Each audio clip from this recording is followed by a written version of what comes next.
Hello scholars! This video is intended to be a supplement for you as you're continuing to prepare for your Cultural Studies History Final exam. I know several of you are really stressing out about the essay portion, so I wanted to create an additional resource to help you as you're getting ready for this test. Throughout this video, I'll spend some time looking at the prompt, looking at the format of the essay that you'll be producing in class, and delving more deeply into the content. So the meat of your paper, the real factual historical details that you're going to be using to support your claim or your position. So first, let us start with the prompt. Again, let's treat that as our guiding statement throughout this video and throughout your essay. This is our main idea, our main focus, our driving purpose, if you will. So explain the factors in post-World War I Europe which allowed Adolf Hitler and the Nazi Party to take power in Germany. First, let's look at that verb, explain. So that's asking you for a lot more than just listing off some details. You have to be able to link whatever factor you happen to identify back to the main idea of allowing Hitler to take power. That's the important part there. Explain as a verb and a prompt is asking for quite a lot, really, and a lot of depth. Another point in this prompt I'd like to point out is the location, right? So it just says post-World War I Europe. It's not limited to Germany, and it's not limited to Europe as a whole, let's say. They're not mutually exclusive. So the points you pick out could be international. They could be talking about all of Western Europe, or they could be more localized and just talking about Germany itself. Either is fine so long as your details are specific and so long as they support the claim that you are making. So first, let's talk format for just a minute. This is a formal essay response. It should span 4 to 5 paragraphs. We know at this point that each paragraph is approximately 4 to 5 sentences. Given that this is a timed response, given that you're doing it on the spot in class, I'll be really flexible about the conclusions, right? Conclusions are time dependent when you're doing this sort of response. What I mean by that is, if you get down to the last 5 minutes of the testing window, I would much rather you spend that time going back and proofreading a little bit and checking over what you've written than in trying to bang out a conclusion at that point. So as long as you have a really strong introduction and 3 really strong body paragraphs with good, clear supports, the conclusion can be a little more flexible. If all you have time to do is, restate your thesis, that's great too. If you leave that off, that's all good so long as the rest of your essay is good. So I know several of us were struggling with crafting a thesis or identifying what a thesis is or where it goes. So let's talk about that for just a minute. Your thesis always goes at the very end of your introductory paragraph. So the very first paragraph you write gives us some background information. It gives us a bit of a preview so that we, the readers, know who Adolf Hitler is. What was he and what were he and the Nazi Party doing in Germany in 1933? Think of it as maybe like the preview to a movie, right? You get just enough details to be interesting and that you know that I, the reader, know what you are talking about, if that kind of makes good sense.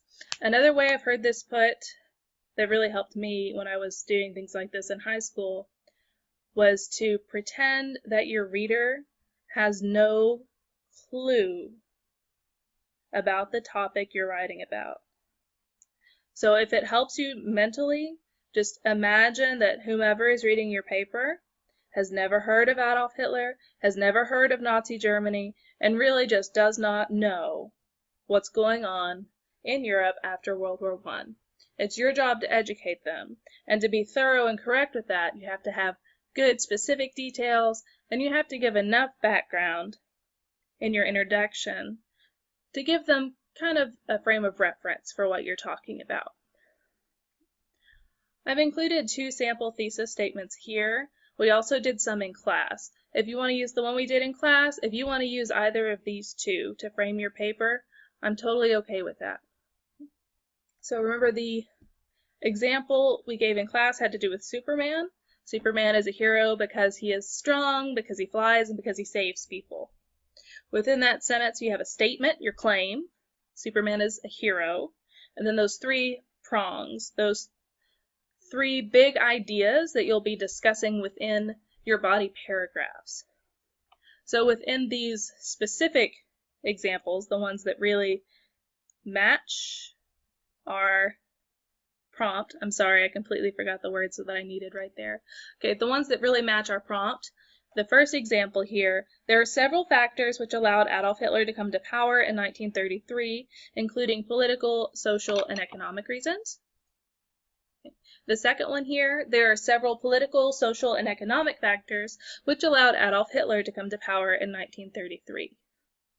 Of the 2, I like the second one a little bit better, but you can see in both, they make a statement. Okay, they make a claim or an assertion that there are some factors in place that allowed Hitler to come to power in 1933, and there's also 3 main ideas that I would be exploring throughout the body of the essay in both of these thesis statements. It doesn't matter if you put those 3 main ideas at the beginning of the sentence, at the middle, or at the end. They just need to be present within your thesis statement. Ooh, sorry for the tea, guys. As you're crafting this, just kind of as a stylistic point, when you're writing for history in this sort of format, you want to start with your strongest category. And so by that I mean if you feel really super confident about the political factors, like you got that part in the bag, your first body paragraph should be about the political factors. You want to start with a thing you have the best grasp of, the best evidence for, all of those parts at the beginning, and work your way to the things you're less sure about. So start your paper with a thing you feel most confident about, and work your way through the things that may be a little less confident about. The next section of this video is going to deal with content. I'm not really worried about breaking it into these 3 categories, political, social, economic. I'm just going to talk about these scenarios. It'll be up to you to break any of this content into which category you think it needs to fit in if you want to use it.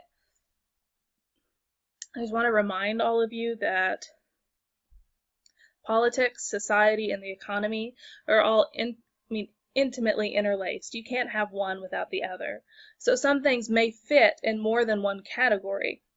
So for example, if you want to talk about the Great Depression as one of your pieces of evidence, you may find that it fits in both the social category and the economic category. If you really want to dig into it, it also fits into the political category. If you choose to use the same piece of evidence in multiple categories and multiple body paragraphs, you need to make very, very clear in what way you are using that piece of evidence. So if you want to talk about the Great Depression impacting the economic state of Germany as well as the social state, you would have to tell me, let's say, both about joblessness, okay, as a social factor, and you'd also want to tell me about inflation and worthless money as an economic factor. If that's something you need extra help with or extra clarification on, I would encourage you to either shoot me an email or just come see me. We could spend some real time breaking down where things should fit to make sense in your paper. Okay. So again, this next section is kind of going to be all thrown together. I intend to just sort of riff on the topic, and we'll see what comes out. All right, so first, we have to flash back a little bit. Right? Hitler's rise to power doesn't really start in 1933. Really, it starts in 1919. I've told you guys a lot about how beautiful the palace at Versailles is, so I wanted to give you an image of it. This is the Hall of Mirrors. It's one of the more famous rooms at Versailles Palace, and I think you can see why. It's absolutely gorgeous. But in 1919, at the close of World War I, the victorious leaders are meeting in Versailles, which is just outside of Paris. It's in France. They all come together. So who's represented there first? Let's answer that question. The United States is represented there with Woodrow Wilson. We have Italy represented. England is there, England, Great Britain. We also have France and Russia. So those are really the big players at this conference. And if you think back to the time we spent on World War I, you probably remember that France would not be very happy with Germany. And they have a clear agenda when they come into this peace conference. Not only do they want retribution or revenge for all of the things that were damaged, all of the lives that were lost, because remember, the Western Front essentially is France. Okay, think back to those maps to locate mentally what we're talking about. The French come in, they want revenge, and they also want to punish and shame Germany. They're angry. This is right at the close of the war. These wounds are still fresh. It's still right on everyone's mind at the tip of their tongue. It's what they're there to discuss. And the French are pretty successful in achieving that goal. Sorry, that flashed forward. So, largely as a result of the French influence and French desires, let's say, the Treaty of Versailles happens to include the War Guilt Clause, which we spent a significant amount of time talking about, and some other, let's say, damaging clauses for Germany. The most important, or the most significant, let's say, is the War Guilt Clause.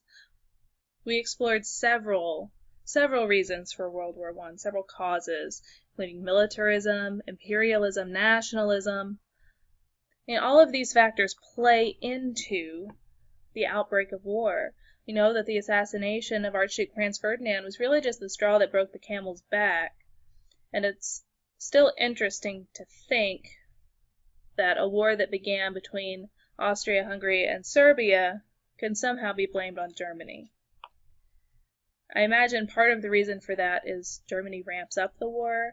They're the first nation to sort of leap into the fray to defend their ally Austria-Hungary. But they really shouldn't be held primarily responsible for what happens. It's a world war, and I believe that guilt is shared. But that sort of sidetrack aside, what does the War Guilt Clause say? What does it do? So ultimately, the War Guilt Clause assigns blame to Germany. It says, you must accept responsibility for these past 4 years of fighting throughout Europe. You must accept responsibility for the damage done to our homes, our businesses, our cities. You must accept responsibility for the lives that were lost. It is your fault, Germany. You did this. So what are some effects of that War Guilt Clause?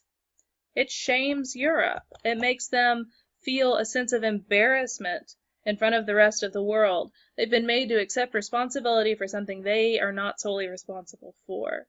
It's a loss of face. If you think back to the film we watched in class, Hitler, The Rise of Evil, remember he kept flashing back and kept referencing this idea that Germany had been made a fool of, that Germany had been made an international mockery. And it was time for the German people to reclaim their greatness, to reclaim their sense of power, their sense of national pride when it came to the rest of the world. And in playing into those sentiments among the German public, Adolf Hitler had a great platform to encourage the public to support him. Right? This message of, we can make Germany great again. That's the important idea. Some of the other significant issues that come out of the Treaty of Versailles would be forced German demilitarization and reparations payments. And both of those things are very important, and both of them shape the future of Germany.